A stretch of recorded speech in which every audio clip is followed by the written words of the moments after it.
آپ دیکھ رہے ہیں IAK نیوز۔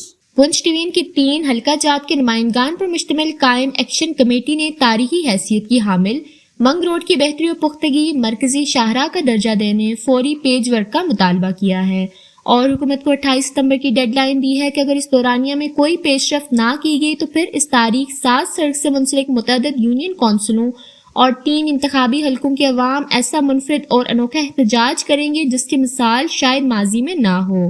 1962 میں یہ سڑک تعمیر کی گئی تھی جو پنچ ڈویژن کے 4 اضلاع کو راولپنڈی اور اسلام آباد سے ملانے کا واحد ذریعہ تھا۔ اس سڑک سے لاکھوں افراد کے معاملات وابستہ ہیں۔ گزشتہ 20 سال سے اس مرکزی سڑک کی طرف کسی نے توجہ نہ دی۔ بارہا حکومت اور دیگر متعلقہ حکام کو تحریری و زبانی طور پر آگاہ کیا گیا لیکن کوئی پیش رفت نہ ہوئی۔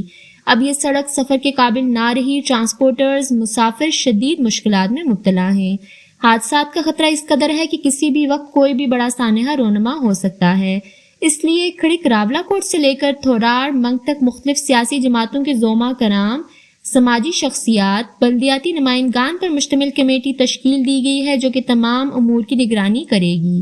ایکشن کمیٹی کے ذمہ داران سردار سجاد انور، سردار عامر جہانگیر، سردار عدنان رزاق، سردار اورنگزیب، سردار گل فراز، سردار عمیر افراز، سردار ساجد اعظم، سردار محمد سجاد خان، مفتی محفوظ، خان سجاد خان، سردار محمد اعجاز، محمد حنان، محمد ارشاد اور دیگر نے گزشتہ پریس کانفرنس کی اور کہا کہ منگ روڈ انتہائی تاریخی حیثیت کی حامل ہے۔ آزاد کشمیر کے بانی صدر سردار محمد ابراہیم خان کے مزار کی طرف بھی یہی سڑک جاتی ہے اور بانی صدر کے مزار تک جانے والی سڑک کی حالت بھی اس قدر خراب ہے جو ناقابل بیان ہے۔ اس کے علاوہ اس سڑک کے دونوں اطراف متعدد سیاحتی مقامات ہیں جنہیں نظر انداز کیا جا رہا ہے۔ اس سڑک کی کشادگی سے روزگار کے نئے مواقع ملیں گے، اس لیے حکومت فوری طور پر اس سڑک کو دورویا کرنے کے اقدامات کرے۔